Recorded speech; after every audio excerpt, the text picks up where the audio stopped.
Alô, comunidade das redes sociais! Agora estamos mais uma vez em um local de Roma e essa aqui é a terma de Caracalla. Estivemos anteriormente, algumas horas atrás, nas termas de Diocleciano. Agora estamos aqui nas termas de Caracalla. E diferentemente das termas de Diocleciano, essas termas aqui eram mais populares. E por falar em termas, que hoje a gente compreende de outra maneira no Brasil, as termas eram locais onde os romanos se banhavam, porque eles não tinham, como nós, encanamento em casa para que todos tomassem banho, ou quase todos tomassem banho nas suas casas. Então eles iam para locais públicos se banhar. Então nas termas de Diocleciano, as pessoas um pouco mais próximas à nobreza, pessoas mais ricas, frequentavam. Essas termas aqui eram frequentadas pela população, por pessoas mais pobres. As termas de Caracalla. Caracalla foi também, assim como Diocleciano, um imperador romano, onde na época dele, cerca do século III mais ou menos, essas termas aqui foram criadas. E as termas representam também um conhecimento a respeito da saúde através da água. São os romanos os primeiros a identificar poderes terapêuticos na água. Inclusive nessa região aqui, eles queimavam várias florestas para aquecer a água através do carvão. Tudo isso está aqui. Inclusive eu vou mostrar para vocês que essa área aqui era toda marmorizada, ou seja, era uma riqueza enorme, com mármores, era um luxo gigantesco. Não era exatamente como vocês estão vendo agora, em forma de ruína. Mas, inclusive, pelas pesquisas que eu tenho feito, em muitos museus aqui da Itália, os mármores que estavam aqui estão lá. Então, existe até uma montagem em computador demonstrando como isso aqui era. Era um luxo. Aliás, por falar em luxo, Roma representava muito a grandeza, né? O Senado representava a autoridade, a lei, e o imperador representava o poder. Acho que é por isso que na Bíblia tem um termo, né? Autoridade e poder são dadas a Cristo, ou seja, o autor estava querendo dizer que Cristo detinha a autoridade, como se ele tivesse a autoridade do Senado e o poder do império, guardadas as devidas proporções, é claro. Então, vamos entrar nesse lugar. Percebam a riqueza arquitetônica deste lugar. Olha só, é muito extraordinário observar toda essa riqueza em forma de ruína, né? Aliás, tem até uma piada interessante. Um professor saiu com os alunos para que eles pudessem contemplar as ruínas de uma determinada civilização. Depois da aula, o professor já havia falado várias coisas para os alunos. O professor perguntou: alunos, o que os povos dessa época faziam? E um aluno respondeu: eles construíam ruínas. Ou seja, a ruína não é a construção dos povos do passado. A ruína é, na realidade, uma deterioração do que era no passado. Olha essa árvore, acho interessante, né? Esse tipo de, olha só, de caule, né? Eu nem sei que árvore é essa, né? Deve ter um nome, eu achei ela tão bonita, né? Ela tem em todos os locais por aqui, esse tipo de árvore, com esse tronco cheio dessas divisões. Muito interessante, muito interessante. Talvez essa árvore era uma das que eram né, retiradas das florestas para que as termas de Caracala pudessem ser aquecidas através do carvão. Olha que coisa fantástica, gente. Tudo isso é história, né? É história romana. A história romana encarnada nessas ruínas. Mas é interessante, né? Apesar de ser ruína, é luxo, né? É uma riqueza, mesmo em condição de ruínas, isso aqui é uma riqueza. Olha só que coisa interessante. Fantástico, né? Tudo isso é muito maravilhoso. E agora, como eu paguei ingresso, então eu quero participar de tudo, né? Então vamos entrar em uma parte.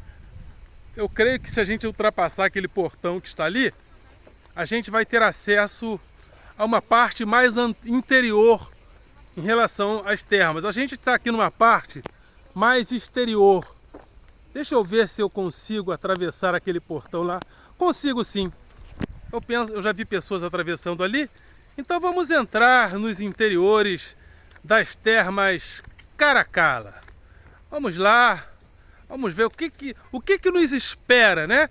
Porque em uma viagem a gente vai, em um passeio como esse, a gente vai caminhando e ao passo que a gente vai caminhando também a gente vai aprendendo, né? Eu fico aqui desempenhando uma parte do meu professorado, passando um pouco das minhas experiências para vocês, mas por outro lado eu vou caminhando e eu vou aprendendo também. Olha só, gente.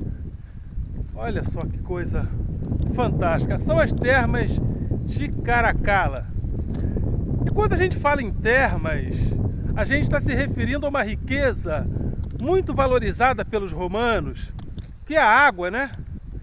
Os romanos, eles tinham uma certa dificuldade a mais no seu passado de adquirir água em abundância, de popularizar a água para todos, porque existia muita poluição, ou seja, o problema ecológico não é um problema novo, evidentemente, guardadas as devidas proporções, não estávamos ainda num processo como hoje de aquecimento global, ou seja, não havia a industrialização que produz essa energia suja dos dias atuais.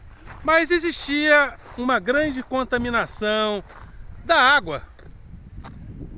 Então as águas eram trazidas para a cidade através de aquedutos. Inclusive aqui em Roma, em todos os lugares que a gente anda, que a gente passa, além das grandes fontanas, né? A Fontana de Triton, a Fontana de Trevi, que nós já mostramos para vocês, sempre tem uma fonte, sempre tem uma fontana. Aliás, tem uma ali. A gente comprou água à toa, né? Se bem que a água dali não está tão gelada como as das fontanas lá do centro, da parte mais central, como a fontana, as fontes ali perto da Fontana de Trevi. Ali as águas são até bem geladinhas. Aqui não necessariamente. Mas deixa eu ver se eu consigo encontrar a fontana que eu peguei água. Olha ela ali. Agora, eu não sei qual seria o nome dessa fontana aqui. Mas, olha ela aí. Então, em todos os lugares aqui em Roma, ou seja, quando você vier em Roma, cuidado para não gastar dinheiro à toa, porque dependendo do local, você sempre vai encontrar uma fonte, ou seja, uma fontana. E algumas dessas fontanas que estão espalhadas nos museus com certeza essa aqui deve estar em uso desde aquela época da antiguidade. Mas quando você caminha por Roma, em muitos lugares,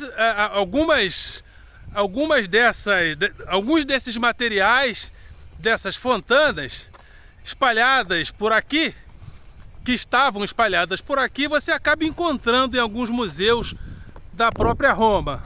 Mas aí, como eu falei, a gente vai andando e vai aprendendo. Eu teria que andar um pouco mais para descobrir onde eles estão, onde elas estariam, onde esses materiais estariam. Mas então vamos atravessar aqui. Percorso divisi, percorso giardini, percorso giardini, percorso divisi. Entendeu, amor? Tem de porra nenhuma, mas tá valendo. Mas tá valendo, tá valendo. Aqui. Lindo, lindo. Misure per il contrasto e il contenimento della diffusione del virus Covid.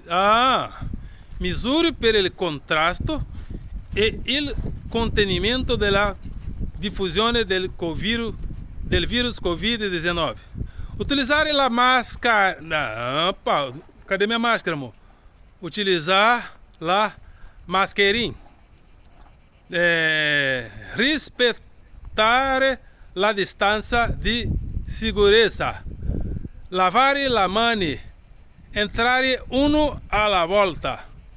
Agora entendi, né? Utilizar máscara, respeitar a distância de segurança, lavar a mão e entrar um de cada vez. Deve ser isso, né? Se não for, vamos ser multados aqui, ó. Tô com pouco dinheiro, hein? Posso ser multado aqui não. Olha! Espetacular, gente. Boa tarde. E ali nós temos aqui, nesse chão, olha só, aqui é parte do mármore, né? Olha só que lindo. É o mármore que era usado. Isso aqui era tudo de mármore, gente. E esses espaços na parede, onde aparecem esses buracos, sim, os mármores estavam aqui. Olha só, pode ver que em alguns lugares tem assim buracos, né?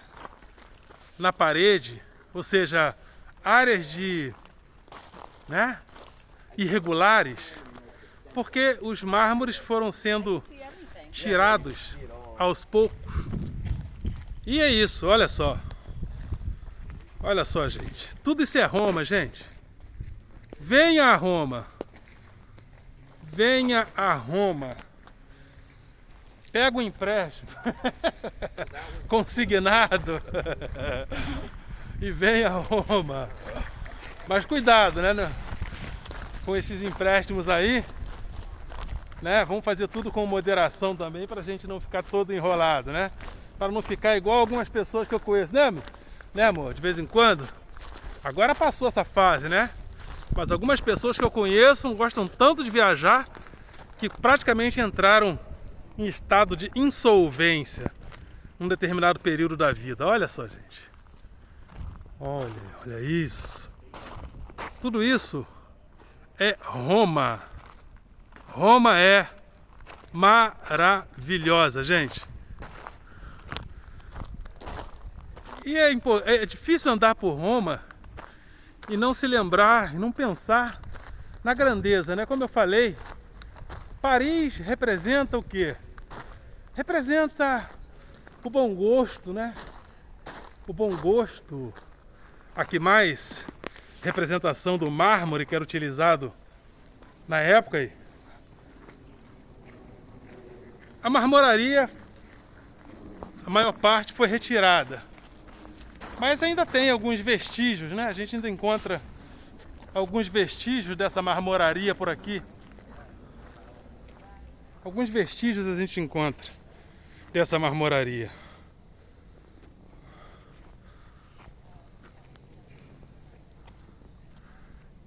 Fico imaginando, pensando no que era isso aqui no passado, né? Inclusive, a gente quando fala termas no Brasil, a gente fala com outra conotação, né? Porque exatamente as pessoas tomavam banho nuas nesses locais, né? E depois, e também as mulheres, só que as mulheres frequentavam menos. Como elas frequentavam menos, elas pagavam mais caro para tomar banho. Depois começou a haver uma mistura maior entre homens e mulheres, e evidentemente, homens e mulheres, todos nus, em determinados locais, evidentemente que existiam os encontros amorosos por aqui, ou os encontros safadosos. Encontros amorosos e encontros safadosos, né, amor? Por aqui. Aí o imperador chamado Adriano, chato pra caramba, resolveu cortar o barato do pessoal. Aqui é uma espécie de poço, não é isso? Ide di Pietra Giuseppe Pennone a Caracalla. Prima della terme, la domo divina Guidi. Não tem de porra nenhuma. Mas é isso aí. Aqui tem um poço. Olha, gente. É muito rico, né? Muita riqueza, né? É muita riqueza. São os detalhes aí. Isso aqui, onde tem esses locais assim irregulares, é porque na hora que as pessoas iam tirando a marmoraria, deixavam essas espécies de buracos, né? Essas irregularidades aqui. E continua chegando gente. É muito popular esse lugar. Eu descobri que eu peguei o ônibus turístico, né? E no ônibus turístico eu passei pela terma de Diocleciano. Aí eu fui pesquisar e encontrei as termas de Caracalla. As termas de Diocleciano já fui, já filmei. Vou mostrar para vocês. E as termas de Caracalla. Repetindo, as termas de Diocleciano eram mais bem frequentadas, ou seja, nem sei se esse é o termo certo, né? Eram frequentadas por pessoas mais abastadas, mas as termas de Diocleciano eram mais populares. As termas de Diocleciano, hoje elas são bem menores. Essa aqui é mais extensa, há mais preservação da extensão. Mas nas termas de Diocleciano, eu não andei muito porque eu percebi que elas, as partes interiores delas, não estão abertas.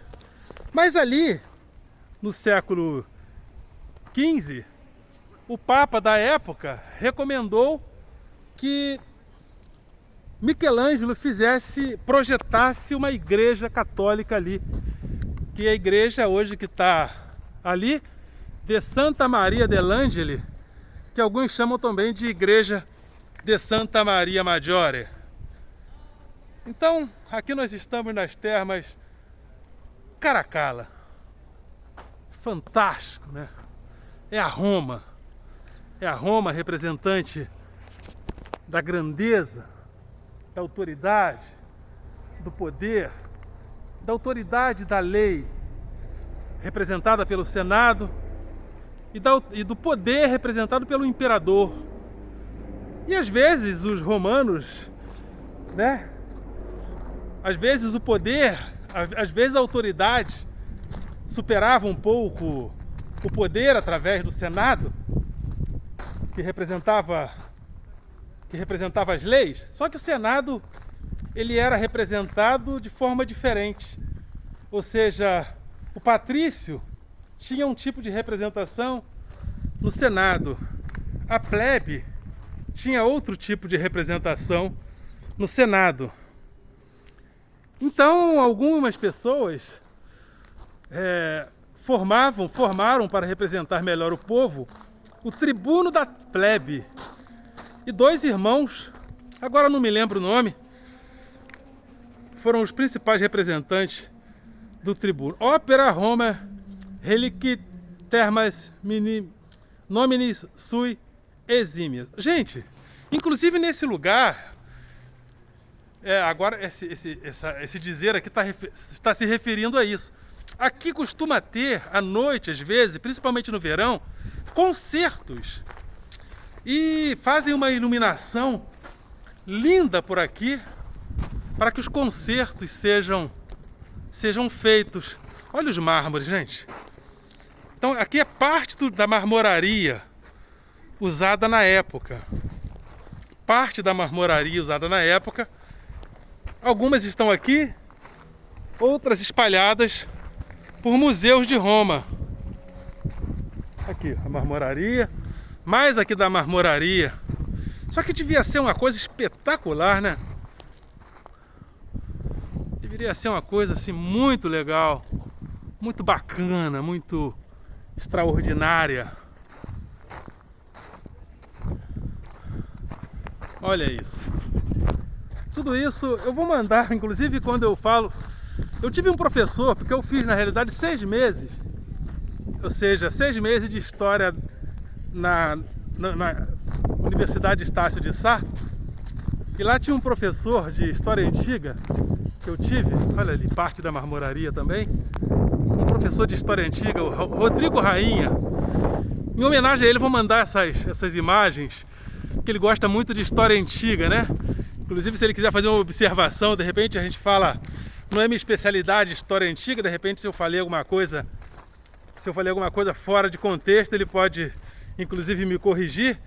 E a presença do professor Rodrigo Rainha também me fez ter um pouco mais de apreço pela história antiga e sobretudo pelo cuidado, né? Olha a marmoraria mais uma vez aqui representada. Me fez assim ter mais um pouco de cuidado ao falar da história antiga, principalmente para não fazer aquilo que os historiadores chamam de anacronismo, né? Que é pegar um valor de hoje, do presente, e transferir para o passado, como se o passado fosse uma repetição, como se o presente fosse uma repetição do passado, com todas as suas representações. Não necessariamente. E por isso, por esse cuidado, eu agradeço ao professor Rodrigo Rainha. Talvez ele até já tenha vindo aqui, tomara que sim, mas fantástico. É história, né? É história. É história. E todo lugar que a gente passa aqui em Roma, felizmente, agora tem muito aqui em Roma, restauração, né? Restauração dessas coisas que são patrimoniais. Isso aqui não é um patrimônio apenas da Roma antiga. Isso aqui é um patrimônio da humanidade, né? A humanidade é proprietária disso aqui. E aí, pelo que eu fiquei sabendo, desde a época das antiguidades romanas, isso aqui já era considerado uma das 7 maravilhas do mundo romano pelos próprios habitantes, pelos próprios conceitos da época. Maravilhoso. Tudo é maravilhoso, né? Tudo é grandioso. Então, venha a Roma. E ao vir a Roma, você vai até Termini. Se você for até o centro da cidade, você vai pegar um ônibus Termini, no terminal, né? Que eles chamam de Termini, que é um terminal central, onde vários ônibus, ou praticamente todos os ônibus, vão para ali. E você vai pegar o ônibus 714. E ao pegar o ônibus 714, é um ônibus de cor vermelha, você vai vir para cá. Olha só, essas árvores aí, talvez sejam as árvores queimadas, talvez, né? Sejam os troncos das árvores queimadas para aquecer as termas, as águas das termas, para que as pessoas tomassem banhos mais aquecidos. Olha só. Mais aqui algumas evidências da marmoraria da época, olha só. É isso aí. Termas de Caracalla. Fantástico. Não sei vocês, mas eu piro Eu vou à loucura quando eu vou nesses lugares, né? Talvez quem não gosta vai dizer, tudo velharia. Mas aí que tá barato, né?